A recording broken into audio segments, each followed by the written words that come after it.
Hi, Art One kids. This is Mr. Elam again. At least Mr. Elam's hands. Ha! Yes. Um, this is going to be the demo for the non-objective abstract drawing that we're going to be doing. Um, Earlier in the other video, I went over the handout with you. This is going to be the demo. What you need to have with you to do your work is you need to make sure you have the following things. You need to have, where'd my paper towel go? There we go. You want to make sure you have paper towel. You want to make sure you have pencils. I've got number twos and some sixes. Something to blend with. Blending stick, your blending cone that you can make. The tortillons, Q-tip, something that you can use to blend with so that you can get good tones, good gradations, good transition tones. That's what we're going to be working with, so that you can see that. Now, what we were going to start out with is a 9x12 piece of paper. You got your pencils. Other things that you can use to help create your non-objective abstract design. You can use all kinds of templates. I've got rulers, I've got drawing squares, I have like little drafting things. I even have a head of George Washington. Whoa! I know this is supposed to be non-objective, but I thought that would be fun to throw that in. You could use other little, if you have like stencils from something, if you have old cookie cutters, that would work as well. Now what I'm going to do is I'm going to start with just by making, I'm going to drop some shapes in first. I'm going to use this roll of tape. I'm going to use a number 2 pencil. You want to let some of those designs come off. And I'm using the circle over and over again. That's a repetitive, creating repetition. Repetition, what that does is it helps create movement and rhythm. Where else do I want to put it? Do I want to use any other ones? Do I want to use the same one? Do I want to use the same, is that the same shape? Do I want to use something a little smaller? Where do I want to put it? You can use anything. Okay, I'm going to start that there. I talked about that head of George Washington. I'm going to use that. Now, when I draw, I'm going to let it intersect the circles. What we're creating is what's called a counterchange pattern. We're letting all of these shapes interact with each other, letting them overlap. Okay? I'm going to put George there. Now, what else can I do? I can start, I could go in and create line. Now, what I want to avoid is having huge shapes like this or huge open areas. That creates really hard to get tones and values in there. So I can use shape just to block things out.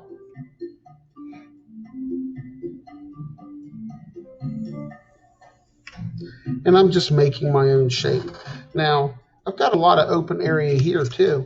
What I can do is I can go in and create more line. I can use straight line as well. That helps break things up. I can use diagonal line to help break things up.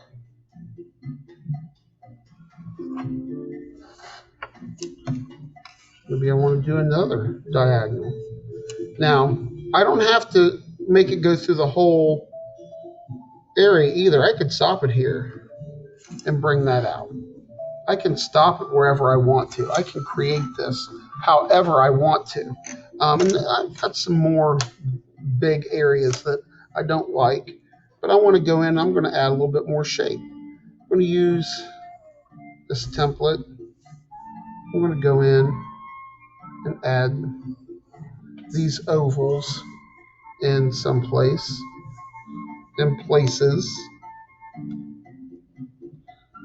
This helps break things up even more. Now I'm going to change the size of my oval. Ooh, this is getting interesting.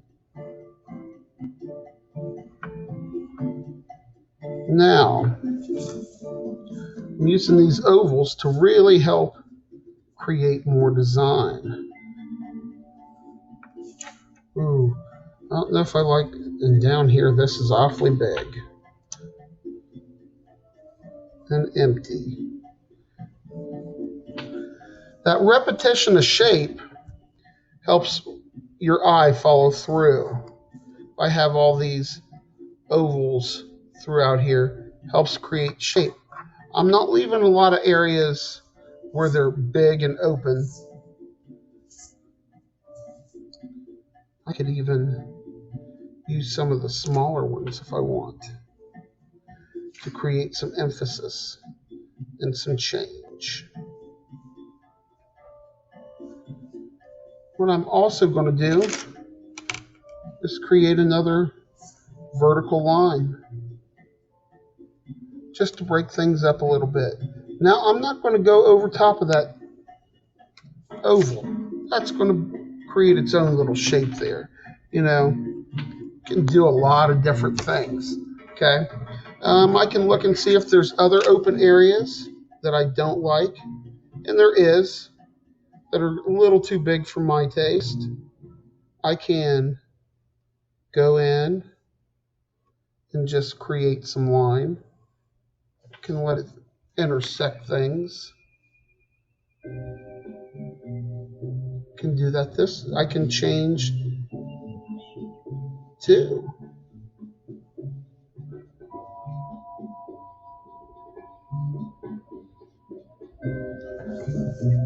Now I've got things blocked off pretty much where I want. I'm going to do one more line.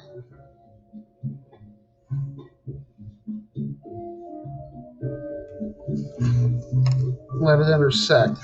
I'm going to do one more. I lied. I said I was only going to do one more. I lied. I'm going to make another one. Let's bring that through.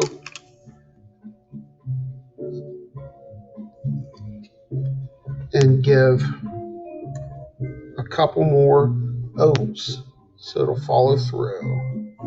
Because that's the way. I like it. All right. Now I don't have a lot of huge open spaces. I don't have a lot of big open spaces. My biggest space is right here. And if I don't like that, I can create another. I can put another line in there. But I want to see how it'll work. Okay.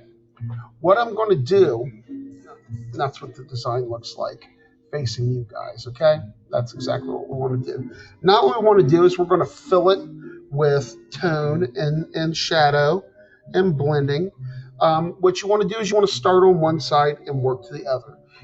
Because what happens is when you start filling in shapes, you're going to need to figure out what's going to need to go there. If you start putting things randomly throughout the piece, you're going to find yourself in a lot of trouble because you're not going to know where to put what to put next to something.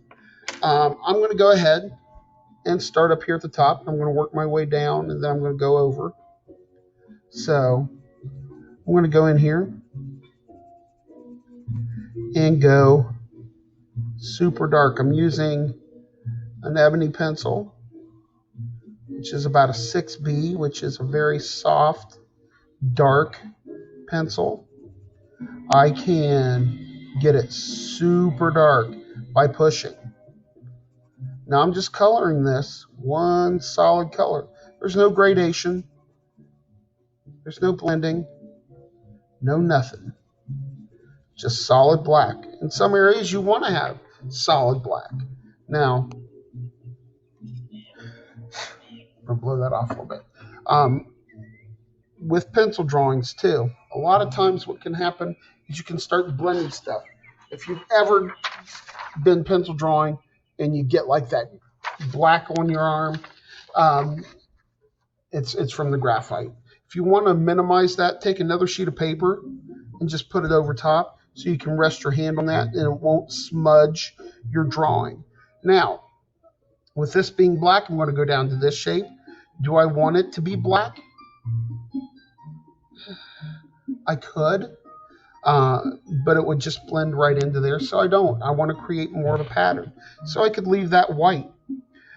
Then I can make this one darker. Okay? So I've left a couple things white. I've left that white. I've made this black. I've left that white. Not so hard.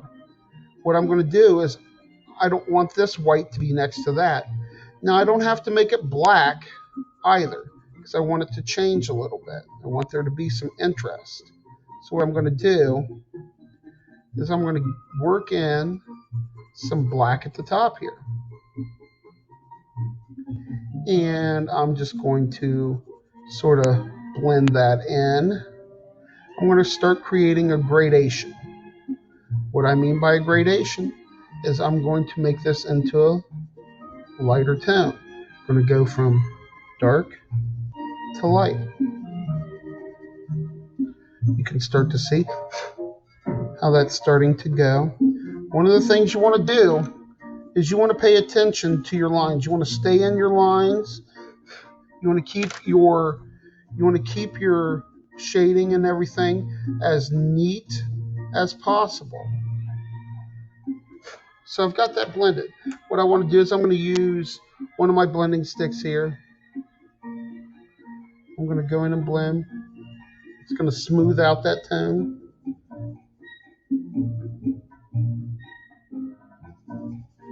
Now it's going from a very dark tone, very black, to a gray.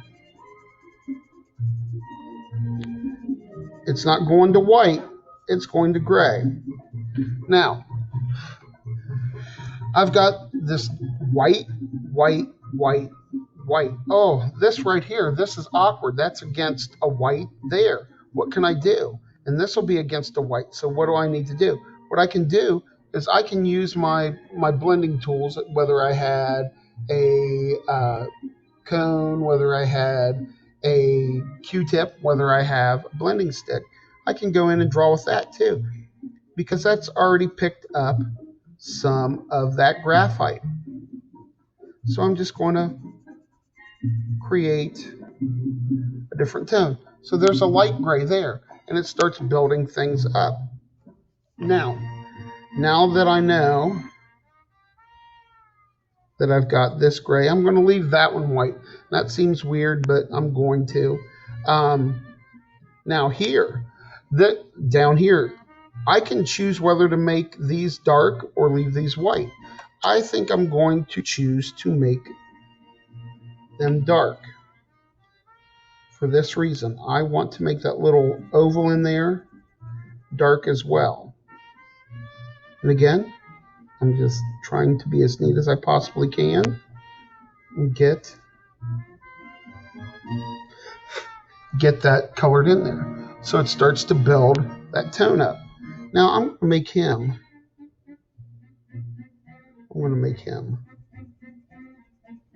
black. But I'm not going to leave that shape totally white. Reason I'm not going to make that shape totally white is because I don't want it to blend with anything over here.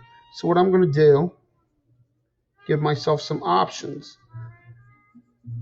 I'm going to use my blending tool to go in and get some tone in there. Now if you notice, all of my gradations, all of my transitions are super smooth from a light to a dark, or from one tone to another, whether it be from dark to light or medium to lighter, you know. I'm getting good gradation. And that's from the pressure in my hand. And you can see how that sort of has a gradation to it. Now, this down here, I'm going to make this black. That's going to sort of bookend from the top. Now I've got really good contrast. Once I get this, I'm not going to do the whole thing. I'm just going to do a little bit of this so you guys get a full understanding of how this actually works. Okay? Now that I've gone here, I can go back up to the top and try and sort of bring this out a little bit to see how the design works out. Now I look over here and I see this needs to be a lighter tone than the black. I'm going to make this part of my oval really dark. Really dark. There it is. Hey, Elam, guess what? What? That white circle's against that white shape. Darn! I need to do something.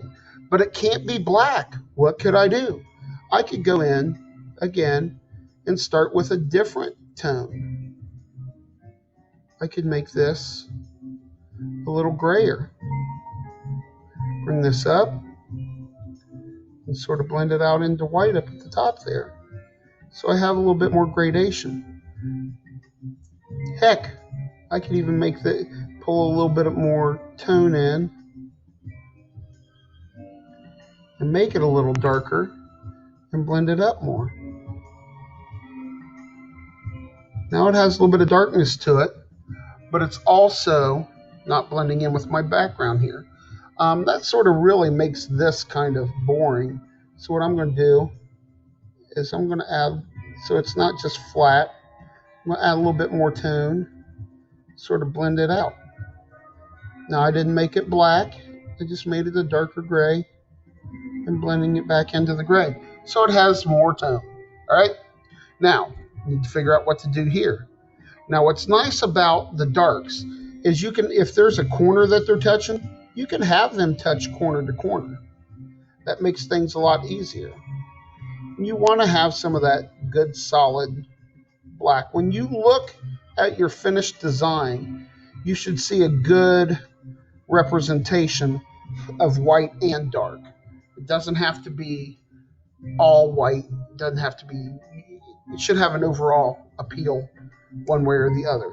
Now what you're going to do is you're going to continue on down. This is a bigger area. Do I want to leave it white, or do I want to just bring out a little bit of tone? I'm going to bring out a little bit of tone. You notice I've been doing a lot of drawing with my blending stick. And there's a reason for it. It's because it works. And I'm getting lighter tones. I'm just working light grays in here. And I'm only going to do the light grays from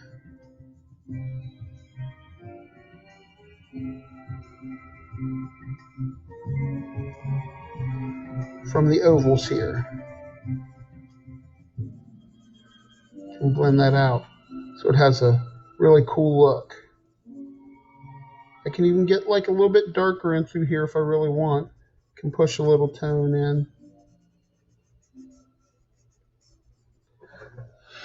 You can start to see that. Now I have to figure out what I'm going to put here. And this is going to be a little bit harder because I've got this dark tone here. I've got white here, and I've got like some lighter gray. I may have to use a little bit of a darker gray, something that contrasts both the black and that light tone. So I can go darker here. Maybe what I do is start over here and blend it out into a lighter gray so it pulls the contrast.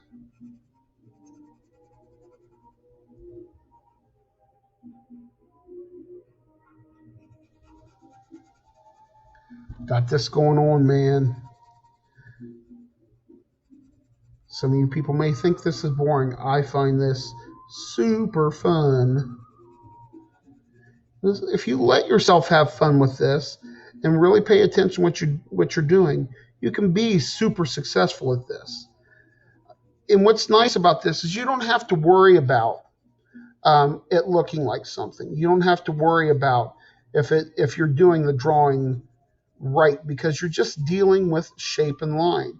The only thing that really is going to take a little bit of time is getting the blending, learning how to control your hand, how to control the different tones.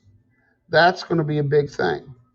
When you're working with this, what you're going to find is about the first inch and a half, 2 inches of your drawing is going to look really weird because you're not used to doing the blending and shading.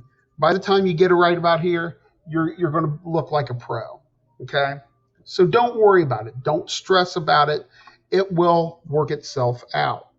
I'm going to make this black here. And I'm just paying attention to where I'm placing tones. Okay? I'm going to place this black too. Actually, I probably should have done the outside black, but I've already got this in here. So I'm going to make it work. And if you make a mistake, you just have to rethink what you're doing. Like I just did. I probably should have made this outside black and left that a different color, made it a little bit lighter. But I decided to go black here, so now I got to figure out what I want to do there. But I'm still going to continue to work my way down. And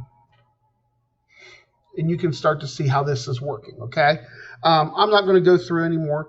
But I'm going to work on this a little bit more later. But what you see, and I'll show you pictures of it later on, what you see is how that's coming along. What it's going to finally end up looking like is something like this, where you actually have a lot of good darks, good lights. You want to make sure that you're getting good blending, paying attention to lights and darks. Okay. What's nice about this abstract, you can make it go any way you want. If you like it that way, if you like it this way, that way, that way. You just, after you're done, we just need to figure out how you want that to be oriented. This is the sort of thing that we're going to be working with. It's all just line and shape. Now with this, you can see I use those ovals again, and it creates a pattern. It also moves itself around. You can also use that line to create movement. You see those circles still, but they're janked up. Not janked up, but like cut up. They're still there. This is what you guys are going to be working with. If you have questions, please send me a video, send me an email. Let me know exactly what problems you're having. I'm here to help you. What I want to see is that you guys are doing this and doing it well. Okay. Again, if you have any questions, let me know. I will get back with you as soon as I can. And good luck with your drawings. Have fun.